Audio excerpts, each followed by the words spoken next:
It is true, my name is associated with many great castles, houses, and palaces. I was in receipt of that splendid palace, Hampton Court, so kindly gifted by my late friend, Cardinal Wolsey. Similarly, I did receive from the Cardinal York House, for he was the Archbishop of York, and I was pleased to receive York House, which then, by a significant process of rebuilding, I did create Whitehall Palace, which I'm pleased to advise is the biggest royal palace in the known world. But there are other palaces with which I'm associated, and castles, Windsor Castle, Richmond Palace, and of course, Nonsuch Palace.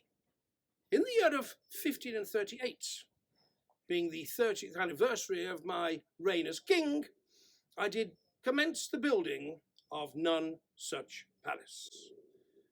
It was never intended to be called Nonsuch Palace, but within a short while, whilst it was being built, it acquired that name, for surely there was no other such palace to rival its magnificence. I did look to the countryside of Surrey, in the parish of Ewell, around the environs of the former village of Cuddington. I did sweep away the village of Cuddington, the houses, the church, and all other buildings were demolished to make way for my grand palace. The people had to go elsewhere.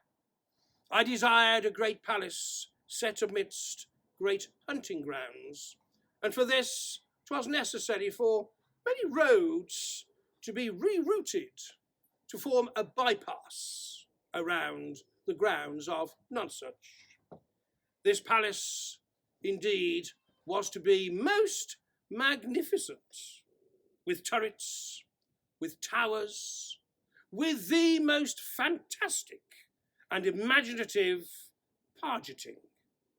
Pargeting is the carving in plaster of ornate designs in relief. It was to be, in every respect, a fairy tale palace.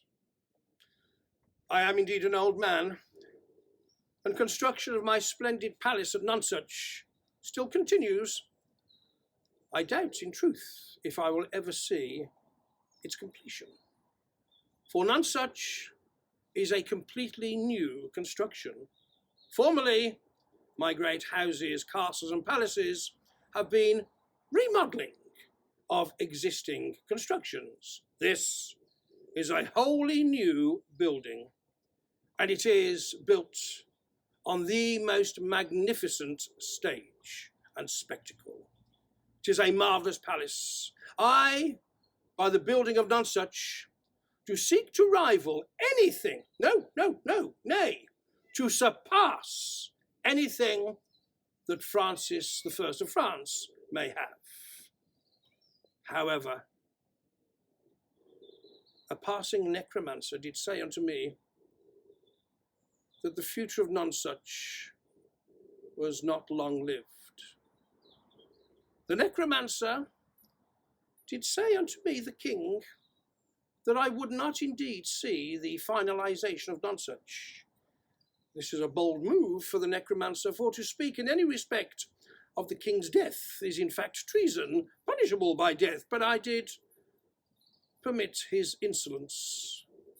For he did tell me that the palace of Nonsuch was indeed completed, was used by my children, did remain in royal ownership, then did pass from royal ownership, and did then return to royal ownership. A varied career, perhaps, for such a great house. But what disturbed me was that the necromancer, this passing necromancer, did say unto me that the palace of Nonsuch would finally come into the possession of a certain Countess of Castlemaine. in the 1680s. I was told by the necromancer that she was a mistress, a royal mistress, of the then current king, a man by the name of Charles II of that name. What disturbed me mostly was this Charles II was of the House of Stuart. I had specifically denied admittance of the Stuarts to the royal house of Tudor and the throne of England.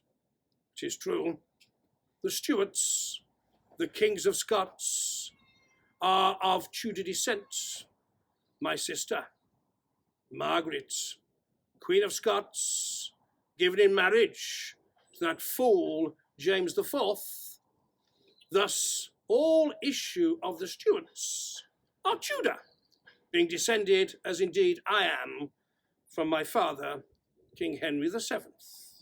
But to hear that the Countess of Castlemaine, having been gifted the most splendid palace of Nonsuch, then did contrive to have it torn down and sold off to pay her gambling debts. The demise of Nonsuch was indeed a great shock to me, your king, but to have a Stuart, a Scottish king upon the throne of England, that was indeed even a greater blow. Perhaps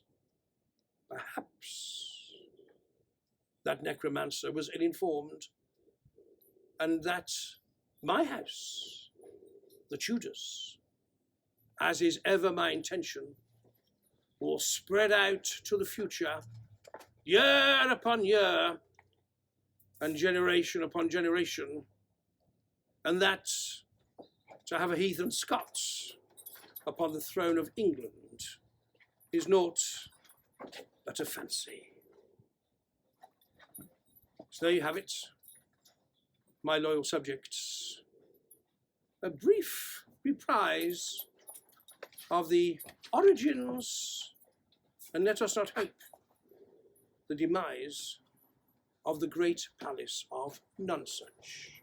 Perhaps in weeks to come, I can give a description of my other palaces and houses and castles, but similarly, you, my loyal subjects, if you are so bold, and may wish to ask of your king a question upon any subject, I may then contrive to use it through the Book of Faces and the tube that you appear on to give of an explanation.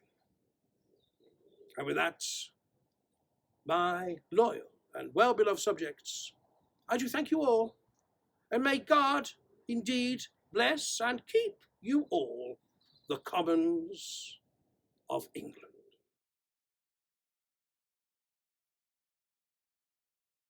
For the subscriber giveaway. The competition is open to all subscribers, old and new alike.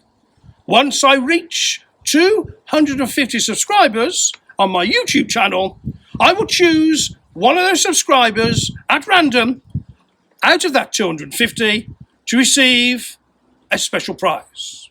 The prize is made up of this delightful figure, somebody you may recognise. Together with this prize of this delightful figure, there'll be a selection of merchandise from my theatre show, Divorced, Beheaded, Died.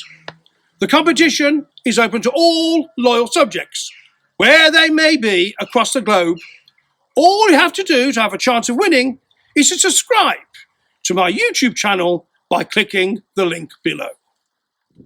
So whether you've been subscribing to my YouTube channel since the beginning, or whether you have just subscribed, you all have an equal chance of winning this wonderful prize.